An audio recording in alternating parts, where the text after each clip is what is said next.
1331 বঙ্গাব্দ, আশ্বিন মাস।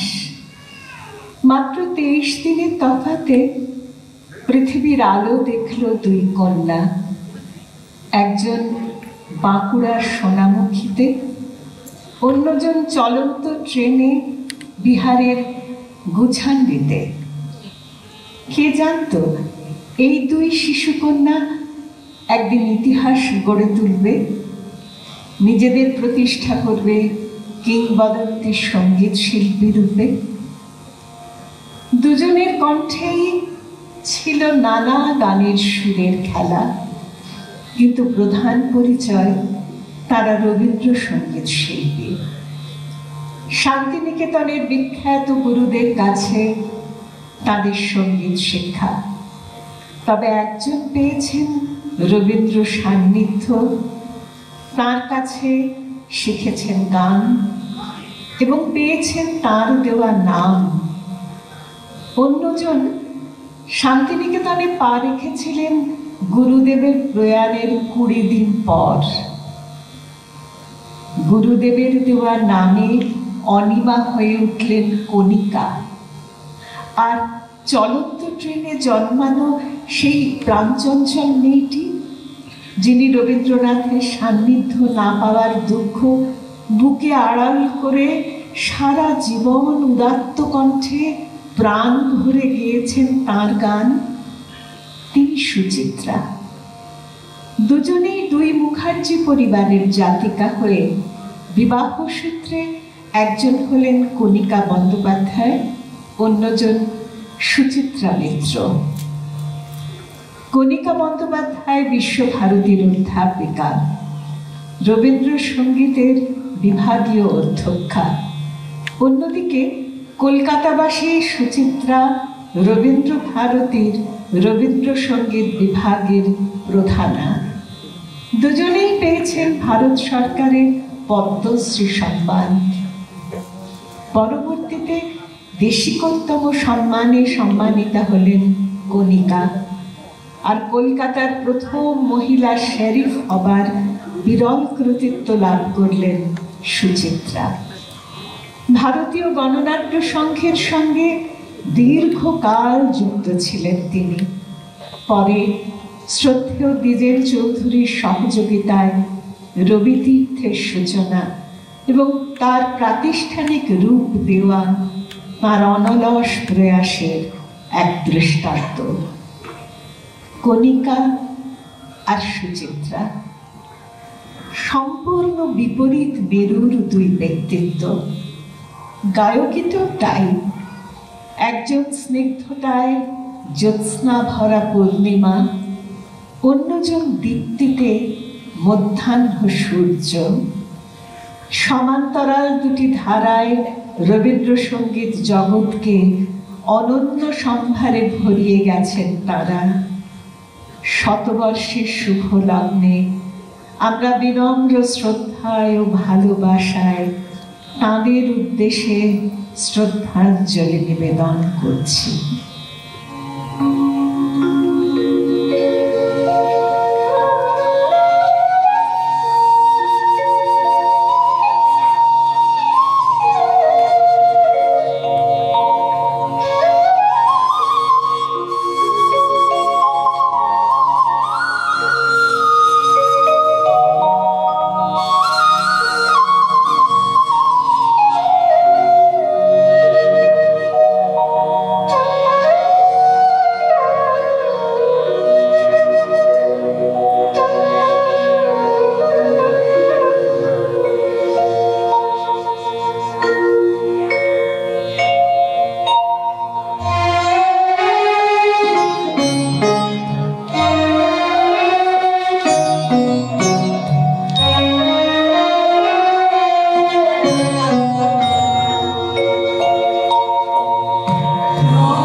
উপনিষদ তাকে বলেছেন গুহাহিতং গহ্বরেষ্ঠম, অর্থাৎ তিনি গুপ্ত, তিনি গভীর। তাকে শুধু বাইরে দেখা যায় না, তিনি লুকানো আছেন। বাইরে যা কিছু প্রকাশিত তাকে জানবার জন্যে আমাদের ইন্দ্রিয় আছে, তেমনি যা গূঢ়, যা গভীর তাকে উপলব্ধি করবার জন্যেই আমাদের গভীরতর অন্তরিন্দ্রিয় আছে। তা যদি না থাকতো তাহলে সেদিকে আমরা ভুলেও মুখ ফিরাতুম না। গহনকে পাবার জন্য আমাদের তৃষ্ণার লেশও থাকতো না। এই অগোচরের সঙ্গে যোগের জন্যে আমাদের বিশেষ অন্তরিন্দ্রিয় আছে বলে মানুষ এই জগতে জন্ম লাভ করে কেবল বাইরের জিনিসে সন্তুষ্ট থাকেনি। তাই সে চারিদিকে খুঁজে খুঁজে মরছে, দেশ বিদেশে ঘুরে বেড়াচ্ছে, তাকে কিছুতে থামতে দিচ্ছে না। কোথা থেকে সে এই খুঁজে বের করবার পরোয়ানা নিয়ে সংসার এসে উপস্থিত হলো? যা কিছু পাচ্ছি তার মধ্যে আমরা সম্পূর্ণকে পাচ্ছি না, যা পাচ্ছি না তার মধ্যেই আমাদের আসল পাবার সামগ্রীটি আছে। এই একটি সৃষ্টি ছাড়া প্রত্যয় মানুষের মনে কেমন করে জন্মালো?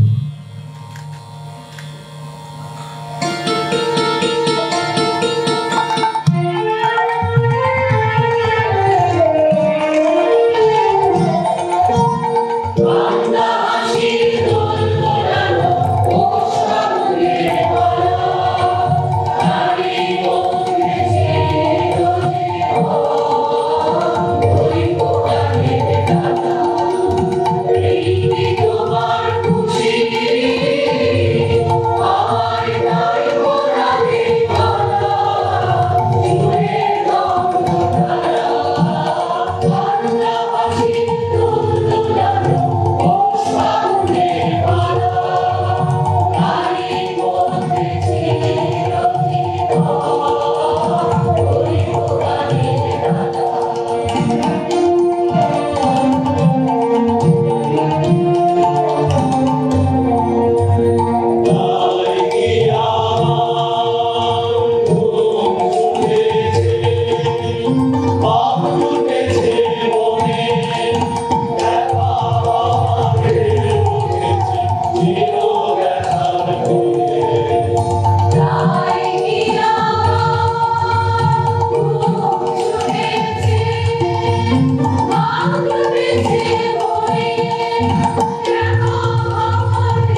আকাশের পারে তখনও সূর্যাস্তের ধূসর আভা ছিল।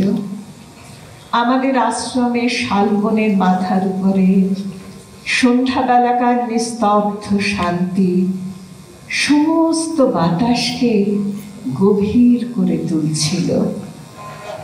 আমার হৃদয় একটি বৃহৎ সৌন্দর্যের আবির্ভাবে পরিপূর্ণ হয়ে উঠেছিল। আমার কাছে বর্তমান মুহূর্ত তার সীমা হারিয়ে ফেলেছিল। আজকেকার এই সন্ধ্যা কত যুগের সুদূর অতীতকালের সন্ধ্যার মধ্যে প্রসারিত হয়ে গিয়েছিল। ভারতবর্ষের ইতিহাসে যেদিন ঋষিদের আশ্রম সত্য ছিল, যেদিন প্রত্যহ সূর্যের উদয় এদেশে তপবনের পর তপবনে পাখির কাকলি এবং সামদানকে জাগিয়ে তুলত, এবং দিনের অবসানে পাটল বর্ণ নিঃশব্দ গোধূলি কত নদীর তীরে, কত শৈল পদমূলে শ্রান্ত হোমধেনুগুলিকে তপবনের গোষ্ঠ গৃহে ফিরিয়ে আনত। ভারতবর্ষের সেই সরল জীবন এবং গভীর সাধনার দিন আজকে শান্ত সন্ধ্যার আকাশে অত্যন্ত সত্য রূপে প্রত্যক্ষ হয়ে উঠেছিল। আমাদের এই কথা মনে হচ্ছিল আর্যাবর্তের দিগন্ত প্রসারিত সমতল ভূমিতে সূর্যোদয় ও সূর্যাস্তে যে আশ্চর্য সৌন্দর্যের মহিমা প্রতিদিন প্রকাশিত হয়, আমাদের আর্য পিতামহেরা তাকে একদিনও এক বেলা উপেক্ষা করেননি। প্রাতঃ সন্ধ্যা ও সায়ং সন্ধ্যাকে তাঁরা অচেতনে বিদায় দিতে পারেননি। প্রত্যেক যোগী এবং প্রত্যেক গৃহী তাকে হৃদয়ের মধ্যে গ্রহণ করেছেন, কিন্তু কেবল ভোগীর মতো নয়, ভাবুকের মতো নয়। সৌন্দর্যকে তাঁরা পূজার মন্দিরে অভ্যর্থনা করে নিয়েছেন। সৌন্দর্যের মধ্যে যে আনন্দ প্রকাশ পায় তাকে তারা ভক্তির চক্ষে দেখিয়েছেন। সমস্ত চাঞ্চল্য দমন করে মনকে স্থির শান্ত করে উষা ও সন্ধ্যাকে তারা অনন্তের ধ্যানের সঙ্গে মিলিত করে নিয়েছেন। আমার মনে হল নদী সঙ্গমের সমুদ্র তীরে পর্বত শিখরে যেখানে তারা প্রকৃতির সুন্দর প্রকাশকে বিশেষ করে দেখিয়েছেন, সেখানে তারা আপনার ভোগের উদ্যান রচনা করেননি। সেখানে তারা এমন একটি তীর্থস্থান স্থাপন করেছেন, এমন কোন একটি চিহ্ন রেখে দিয়েছেন যাতে স্বভাবতই সেই সুন্দরের মধ্যে ভূমার সঙ্গে মানুষের মিলন হতে পারে। এই সুন্দরের মহান রূপকে সহজ দৃষ্টিতে যেন প্রত্যক্ষ করতে পারি, এই প্রার্থনাটি আমার মনের মধ্যে সেই সন্ধ্যার আকাশে জেগে উঠেছিল। জগতের মধ্যে সুন্দরকে আপনার ভোগবৃত্তির দ্বারা অসত্য ও ছোট না করে ভক্তিবৃত্তির দ্বারা সত্য ও মহৎ করে যেন জানতে পারি, অর্থাৎ কেবলই তাকে নিজের করে নেবার ব্যর্থ বাসনা ত্যাগ করে আপনাকেই তার কাছে দান করবার ইচ্ছা যেন আমার মনে স্বাভাবিক হয়ে ওঠে। Oh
যে উৎসবের দিনটির পদ্মদলগুলিকে দিকে দিকে উদ্ঘাটিত করে দিলেন, তাঁরই মর্মকোষের মধ্যে প্রবেশ করবার জন্যে আজ আমাদের আহ্বান আছে। তার স্বর্ণরেণুর অন্তরালে যে মধু সঞ্চিত আছে, সেখান থেকে কি কোনো সুগন্ধ আজ আমাদের হৃদয়ের মাঝখানে এসে পৌঁছয়নি? এই বিশ্ব উপবনের রহস্য নিলয়ের ভিতরটিতে প্রবেশের সহজ অধিকার আছে যার, সেই চিত্ত মধুকর কি আজও এখনো জাগলো না? কোনো বাতাসে এখনো কি খবর সে পায়নি? আজকের দিন যে একটি অনেক দিনের খবর নিয়ে বেরিয়েছে এবং সে যে সম্মুখের অনেক দিনের দিকেই চলেছে, সে যে দূর ভবিষ্যতের পথিক, আজ তাকে ধরে দাঁড় করিয়ে আমাদের প্রশ্ন করতে হবে। তার যা কিছু কথা আছে সমস্ত আদায় করে নেওয়া চাই। সমস্ত মন দিয়ে না জিজ্ঞাসা করলে যে কাউকে সে কিছুই বলে না, তখন আমরা মনে করি এই গান, এই বাদ্যধ্বনি, এই জনতার কোলাহল, এই বুঝি তার যা ছিল সমস্ত, আর বুঝি তার কোনো বাণী নেই। কিন্তু এমন করে তাকে যেতে দেওয়া হবে না। আজ এই সমস্ত কোলাহলের মধ্যে যে নিস্তব্ধ হয়ে আছে, সেই পথিকটিকে জিজ্ঞাসা করো, আজ এই কিসের উৎসব?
অমৃত উৎসের ধারে মানুষকে একবার করে আসতে হবে এবং আপনাকে নতুন করে নিতে হবে। জীবনের তত্ত্বই হচ্ছে মরণের ভেতর দিয়ে নতুনকে কেবলই প্রকাশ করা। সংসারের মধ্যে জরা সব জীর্ণ করেছে, যা কিছু নতুন তার উপর সে তার তপ্ত হাতের কালিমা বোলাচ্ছে। তাই দেখতে দেখতে নির্মল ললাটে বলির রেখা পড়ে, সকল কর্মের ক্লান্তি ও অবসাদ কেবলই জমে ওঠে। এই জোড়ার আক্রমণে আমরা প্রতিদিন পুরাতন হয়ে যাচ্ছি। সেই জন্য মানুষ নানা উপলক্ষ করে একটি জিনিসকে কেবলই প্রকাশ করতে চায়। সে জিনিসটি তার চির যৌবন। জরা দৈত্য যে তার সব রক্ত শোষণ করেছে সে কথা মানতে চায় না। সে জানে যে তার অন্তরের চির নবীন চির যৌবনের ভাণ্ডারে অমৃত পরিপূর্ণ। সেই কথাটি ঘোষণা করবার জন্যই মানুষের উৎসব।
এই জন্য ঈশ্বরকে ইতিহাসের বেড়া যুগে যুগে ভাঙতে হয়। তাঁর আলোককে, তাঁর আকাশকে যা নিষেধ করে দাঁড়ায়, তারই উপরে একদিন তাঁর বজ্র এসে পড়ে। সেইখানে একদিন তার ঝড় বয়, তবে মুক্তি। স্তূপাকার সংস্কার যা জমা হয়ে উঠে সমস্ত চলবার পথকে আটকে বসে আছে, সেইখানে রক্তস্রোত বয়ে যায়, তবে মুক্তি। স্বার্থের সঞ্চয় যখন অপ্রভেদী হয়ে ওঠে, তখন কামানের গোলা দিয়ে তাকে ভাঙতে হয়, তবে মুক্তি। তখন কান্নায় আকাশ ছেয়ে যায়, কিন্তু সেই কান্নার ধারা নইলে উত্তাপ দূর হবে কেমন করে?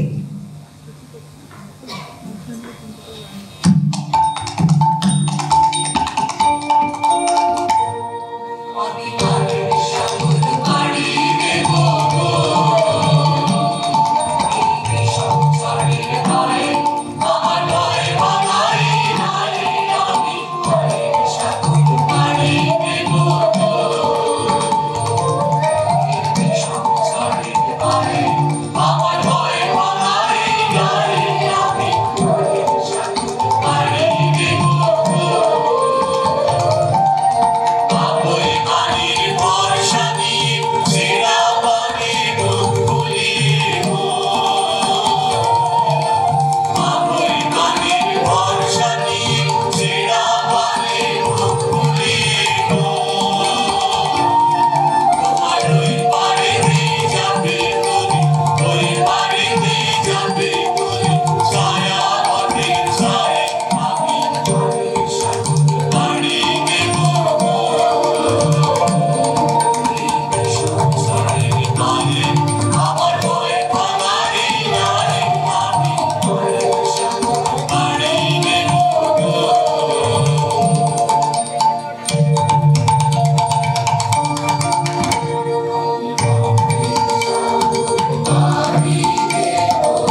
এই জগতে কেবল আমরা যা চোখে দেখছি, কানে শুনছি, তাতেই আমাদের চরম তৃপ্তি হচ্ছে না।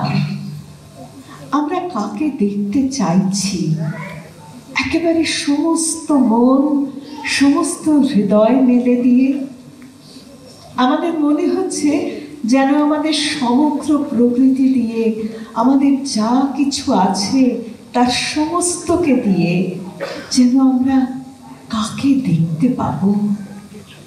আমাদের চক্ষু, মন, হৃদয় সমস্তকে একটি উন্মিলিত শতদলের মতো একেবারে এক এক করে খুলে দেওয়া হয়নি। সেই জন্যে হাজার হাজার বস্তুকে খণ্ড খণ্ড করে একটার পর আর একটাকে দেখে চলেছি। কিন্তু যাকে নিয়ে সমস্ত বস্তুই বাস্তব, সেই অখণ্ড সত্যকে আমরা প্রত্যক্ষ দেখতে পাচ্ছি না। কিন্তু জগতে কেবল আমরা বস্তুকে দেখব না, সত্যকে দেখব। এই একটি নিগূঢ় আকাঙ্ক্ষা প্রত্যেক মানুষের অন্তরের মধ্যে গভীর করে জাগছে। এই যেমন মাটি, জল, আলো আমরা চোখ মেলে সহজে দেখছি, তেমনি এই সমস্ত দেখার মধ্যে এমনি সহজেই সত্যকে দেখব। এই ইচ্ছা আমাদের সকল ইচ্ছার মূলে নিত্য নিয়ত রয়েছে।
মৃত্যুকে আজ আমরা ভক্তির সঙ্গে গভীরভাবে জানব, তার প্রতি অবিচার করব না, তাকে তাঁরই ছায়া বলে জানব। यस्य ছায়ামৃতম यस्य মৃত্যু। মৃত্যু বড় সুন্দর, বড় মধুর। মৃত্যুই জীবনকে মধুময় করে রেখেছে। জীবন বড় কঠিন, সে সবই চায়, সবই আঁকড়ে ধরে। তার বজ্র মুষ্টি কৃপণের মতো কিছুই ছাড়তে চায় না। মৃত্যুই তার কঠিনতাকে রসময় করেছে, তার আকর্ষণকে আলগা করেছে। মৃত্যুই তার নিরস চোখে জল এনে দেয়, তার পাষাণ স্থিতিকে বিচলিত করে। সংসারের উপরে মৃত্যু আছে বলে আমরা ক্ষমা করতে পারি, নইলে আমাদের মনটা কিছুতে নরম হতো না। সব যায়, চলে যায়, আমরাও যাই। এই বিষাদের ছায়ায় সর্বত্র একটি করুণা মাখিয়ে দিয়েছে। চারিদিকে পুরো বিরাগিনীর কোমল সুরগুলি বাজিয়ে তুলে আমাদের মনকে আর্দ্র করেছে। এই বিদায়ের সুরটি যখন কানে এসে পৌঁছয়, তখন ক্ষমা খুবই সহজ হয়ে যায়। তখন বৈরাগ্য নিঃশব্দে এসে আমাদের নিবার জেদটাকে দেবার দিকে আস্তে আস্তে ফিরিয়ে দেয়।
আজ আমার মুষ্টি শিথিল হোক, কেবল কাড়ব এবং কেবল মারব, এই করে কোনো সুখ, কোনো সার্থকতা নেই।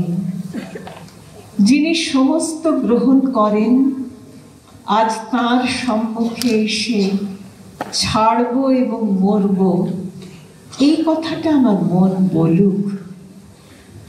আজ তার মধ্যে সম্পূর্ণ ছাড়তে, সম্পূর্ণ মরতে এক মুহূর্তে পারবো না, তবু ওই দিকেই মন নত হোক, নিজেকে দেবার দিকেই তার অঞ্জলি প্রসারিত করুক। সূর্যাস্তের সুরেই বাঁশি বাজতে থাক, মৃত্যুর মোহন রাগিনীতেই প্রাণ কেঁদে উঠুক। নববর্ষের ভার গ্রহণের পূর্বে আজ সন্ধ্যাবেলায় সেই সর্বভার মোচনের সমুদ্র তটে সকল বোঝাই নামিয়ে দিয়ে আত্মসমর্পণের মধ্যে অবগাহন করি। নিস্তরঙ্গ নীল জলরাশির মধ্যে শীতল হই, বৎসরের অবসানকে অন্তরের মধ্যে পূর্ণভাবে গ্রহণ করে স্তব্ধ হই, শান্ত হই, পবিত্র হই।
নাচবে রঙে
হে অমৃত আনন্দময়, আমার এই ক্ষুদ্র আমিটুকুর মধ্যে তোমার অনন্ত অমৃত আনন্দ রূপ দেখার জন্য অপেক্ষা করে আছি।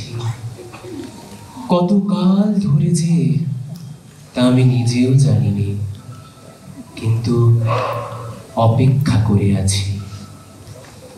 যতদিন নিজেকে ক্ষুদ্র বলে জানছি, ছোট চিন্তায়, ছোট বাসনায়, মৃত্যুর বেষ্টনের মধ্যে আবদ্ধ হয়ে আছি, ততদিন তোমার অমৃত রূপ আমার মধ্যে প্রত্যক্ষ হচ্ছে না। ততদিন আমার দেহে দীপ্তি নেই, মনে নিষ্ঠা নেই, কর্মে ব্যবস্থা নেই, চরিত্রের শক্তি নেই, চারিদিকে শ্রী নেই। ততদিন তোমার জগৎব্যাপী নিয়মের সঙ্গে, শৃঙ্খলার সঙ্গে, সৌন্দর্যের সঙ্গে আমার মিল হচ্ছে না। যতদিন আমার এই আমিটুকুর মধ্যে তোমার অনন্ত অমৃত রূপ, আনন্দ রূপ না উপলব্ধি করছি, ততদিন আমার ভয়ের অন্ত নেই, শোকের অবসান নেই। ততদিন মৃত্যুকেই চরম ভয় বলে মনে করি। যতদিন আমার এই আমিটুকুর মধ্যে তোমার অনন্ত অমৃত রূপ, আনন্দ রূপ না দেখি, ততদিন চারিদিকে অনিয়ম, অস্বাস্থ্য, অজ্ঞান, অপূর্ণতা, অসৌন্দর্য, অপমান আমার জড় চিত্তকে আঘাত মাত্র করে না। তোমার অনন্ত অমৃত রূপ আমার এই আমিটুকুর মধ্যে বোধ করতে পারিনি বলেই ভীরুতার অধম ভীরুতা এবং দীনতার অধম দীনতার মধ্যে দিনে দিনে তলিয়ে যেতে থাকে।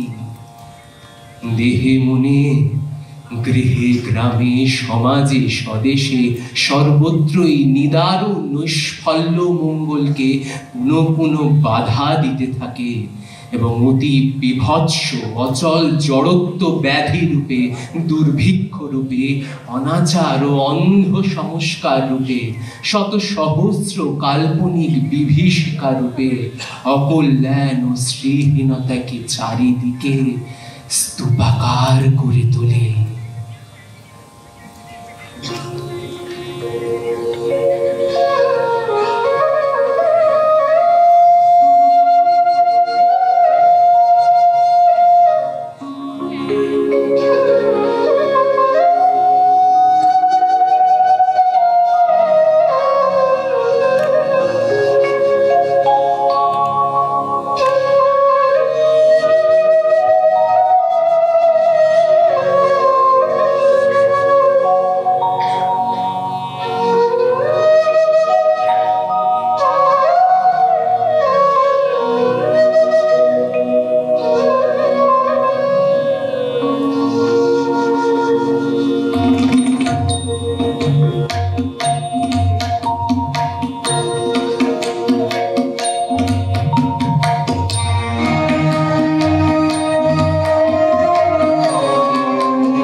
আজকের এই উৎসবের দিন আমাদের জাগরণের দিন হোক।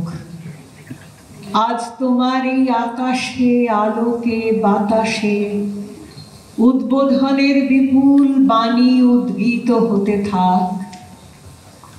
আমরা অতি দীর্ঘ দিনতার নিশাবসানে নেত্র উন্মিলন করে জ্যোতির্ময় লোকে নিজেকে অমৃতস্য পুত্রা বলে অনুভব করি। আনন্দ সঙ্গীতের তালে তালে নির্ভয় যাত্রা করি সত্যের পথে, আলোকের পথে, অমৃতের পথে। আমাদের এই যাত্রার পথে আমাদের মুখে, চোখে, আমাদের বাক্যে, মনে, আমাদের সমস্ত কর্মচেষ্টায় হে রুদ্র তোমার প্রসন্ন মুখের জ্যোতি উদ্ভাসিত হয়ে উঠুক। আমরা এখানে সকলে যাত্রীর দল তোমার আশীর্বাদ লাভের জন্য দাঁড়িয়েছি। সম্মুখে আমাদের পথ, আকাশে নবীন সূর্যের আলোক, সত্যম জ্ঞানম অনন্তং ব্রহ্ম আমাদের মন্ত্র। অন্তরে আমাদের আশার অন্ত নেই। আমরা মানব না পরাভব, আমরা জানব না অবসান, আমরা করব না আত্মার অবমাননা।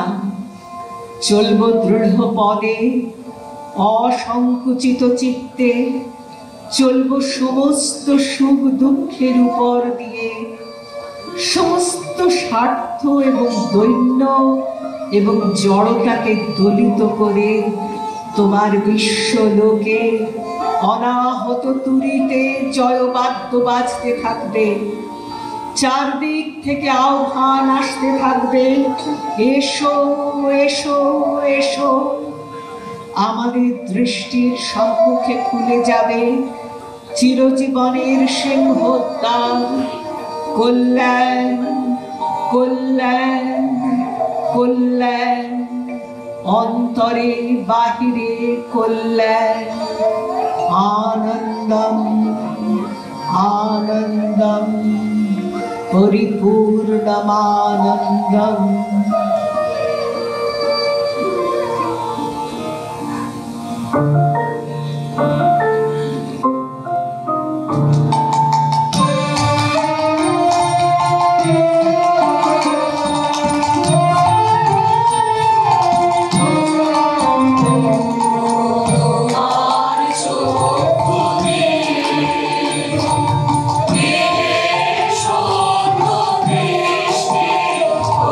Oh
তোমায় কিছু দেব বলেই চাই যে আমার মন, নাই বা তোমার থাকলো প্রয়োজন।